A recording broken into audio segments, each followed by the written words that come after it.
One question I get asked a lot is whether or not you can build big muscle using only body weight training. Now, body weight training has a lot of appeal because it allows you to train literally from anywhere and using very little to no equipment. Body weight training, of course, incorporates press ups, sit ups, pull ups, chin ups, body weight squats, and all manner of other exercises. But is this enough? Can you create enough resistance with just your body weight in order to challenge your muscles to grow? Well, fortunately, the answer is a resounding yes. As long as you know what you're doing, and fortunately, you do know what you're doing because you have these videos to hand. The basic rule is just to make sure you are creating the same damage and the same stress that we have been looking at so far in this video series. It's not enough to just go through the motions. You need to truly challenge yourself. In the case of building muscle with body weight alone, that is still going to mean using the mechanical drop set. You can't increase the weight, so instead you need to increase the challenge by simply making the moves more difficult. We've seen ways we can do this already. Clapping press-ups are harder than regular press-ups, for instance, because they require more acceleration in order to get through the same movement. You then have your one-armed movements, which again create more challenge. You can also do something in between a regular move and a one-armed movement, by rocking from side to side. For instance, you might perform a regular press-up, but while dipping down slightly more on one side than the other. This will allow you to keep the other hand in order to stabilize yourself and prevent you from falling, but it won't be used to provide much of the actual strength and power needed to move through the repetitions.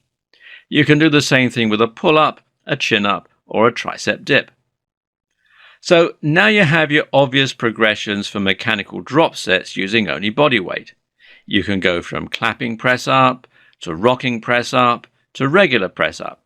Or you can go from clapping chin-ups, to rocking chin-ups, to chin-ups, to assisted chin-ups.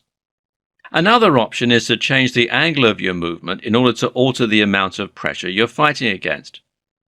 This is referred to technically as extending the lever arm.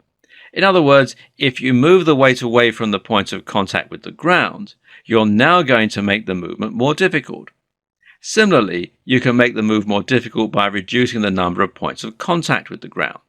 So press-ups can become handstand press-ups, or they can become Maltese press-ups with your hands down by your sides.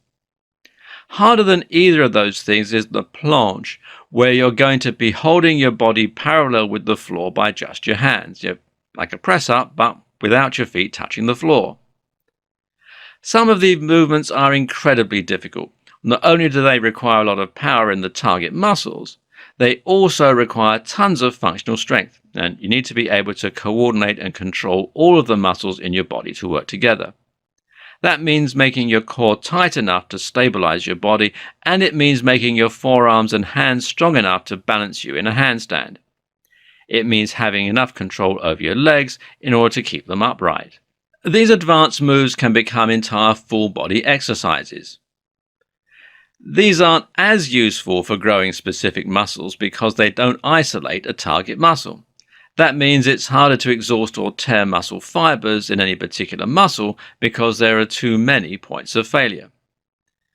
But if performance is your interest, this is an incredibly useful way to train, and if you use the moves as part of a mechanical drop set, then likewise they become powerful tools to help you exhaust the fast-twitch muscle fibers first before going on to easier moves to flood the muscles with blood and metabolites. Once you can accomplish these more advanced moves, you start to open up a lot of possibilities to create incredibly challenging workouts wherever you are. And they just look awesome, like incredible party tricks. If you want to train to make other people stand up and take notice, then this is surely one way to accomplish that. The only problem? Well, these really are advanced moves. To add them to your routines, you're going to need an awful lot of power to begin with in order to perform them. So how do you get yourself to that point? Well, let's take a look. The problem here is that the jump from a press-up to a handstand press-up is so great, you're going to have an incredibly hard time building up to it. 200 press-ups still don't prepare you for a handstand press-up. Neither does a decline press up. So what can you do? The answer is to try and break down those bigger moves into smaller components that you can challenge yourself with. So a good place to start would be with the frog stand. You perch yourself just on your two hands with your knees by your elbows and balance there. Then try to do presses like that. Then try to progress from that position to a handstand position with your legs tucked in. As you can see, making these into smaller steps means you can get closer and see yourself progressing more easily. The next tip is to make sure that you really focus on what all your muscles are doing at the time. This training is not just for your muscles, it's for your brain as well. Specifically, it's for your motor cortex to learn the necessary techniques to perform these moves. Now let's take a brief interlude and think about a situation where our brain is fantastic at learning. During computer games. When you play a computer game, you'll be focusing on the game so much that your skill will improve rapidly. Some people can pull off incredible feats in games after not playing that long.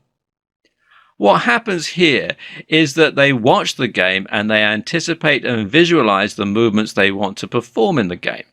And then they try and do it. And if they get it right, their brain rewards them with a flood of hormones, including dopamine and others, to help cement the neural connections that lead to the movement. The more they repeat this, the more those connections are strengthened.